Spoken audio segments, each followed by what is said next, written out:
முதலமைச்சர் விஜயை தொடர்ந்து அடுத்ததா அரசியல்ல என்ட்ரி கொடுக்க போற பெரிய மாஸ் ஹீரோ யார்? இந்த நடிகர் இணையத்தையே சுத்தி அடிச்சிட்டு இருக்கிற இந்த ஹாட் நியூஸ் பத்தி தான் இன்னைக்கு நம்ம பார்க்க போறோம். ஸ்கிப் பண்ணாம பாருங்க, வாங்க வீடியோக்குள்ள போகலாம். தமிழ் சினிமால பாக்ஸ் ஆபீஸ்ல கிங்கா தளபதியா ரூல் பண்ணிட்டு இருந்தவர் தான் நம்ம விஜய். ஆரம்பத்துல எக்கச்சக்கமான நெகட்டிவ் விமர்சனங்கள் அதையெல்லாம் தவிடுபடியாக்கி பல மெகா ஹிட் படங்களை கொடுத்து மக்கள் மனசுல சிம்மாசனம் போட்டு உட்கார்ந்துருக்காரு. இன்னைக்கு அந்த மக்கள் கொடுத்த ஆதரவால அவங்களுக்காகவே அரசியல்ல இறங்கி முதலமைச்சரா பல அதிரடி மாற்றங்கள் செஞ்சுட்டு வர்றாரு. சிஎம் விஜயோட இந்த புது ரூட் மக்கள் மத்தியில வேற லெவல் பாசிட்டிவ் வைபை கிரியேட் பண்ணிருக்கு. சினிமாவுக்கும் அரசியலுக்கும் எப்பவுமே ஒரு ஃபெவிகால் பாண்ட் இருக்குங்க. இப்போ இந்த லிஸ்ட்ல அடுத்ததா நம்ம ரோலக்ஸ் சூர்யா இணைய போறாருங்கிற நியூஸ் தான் இப்போ டவுன் ஃபுல்லா பரவிட்டு வருது. சமீபத்துல நடந்த அகில இந்திய சூர்யா தலைமை நற்பணி இயக்கத்தோட மாவட்ட நிர்வாகிகள் மீட்டிங்ல சூர்யா மக்கள் தலைவரா வரத யாராலையும் தடுக்க முடியாதுன்னு நிர்வாகிகள் ஒரு விடிய கொளுத்தி போட அவ்வளவுதான் சோசியல் மீடியாவே தீயா பத்திக்குச்சு. ஆனா இந்த பில்டப் பரபரப்பு எல்லாத்துக்குமே ஒரு ஃபுல் ஸ்டாப் வைக்கிற மாதிரி சூர்யா தரப்புல இருந்து ஒரு நெத்தியடி அறிக்கை வந்திருக்கு. பாஸ்,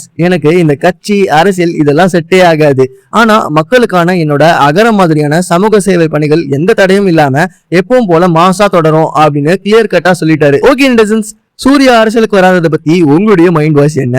ஒருவேளை அவர் பாலிடிக்ஸ் வந்தா எப்படி இருக்கும் அப்படிங்கறத கமெண்ட் பாக்ஸ்ல தட்டி விட்டுருங்க. இந்த வீடியோ பிடிச்சிருந்தா லைக் போட்டு அப்படியே நம்ம சேனலை சப்ஸ்கிரைப் பண்ணிடுங்க. இன்ஸ்டாகிராம்லயும் ஃபாலோ பண்ணிடுங்க. உங்களை அடுத்த வீடியோல சந்திக்கிறேன். அது வரைக்கும் ஸ்டே டியூன் வித் மீ, உங்கள் வாய்ஸ் ஆஃப் சித்து. மறக்காம சர்ப்ரைஸ் பண்ணுங்க. தேங்க்யூ.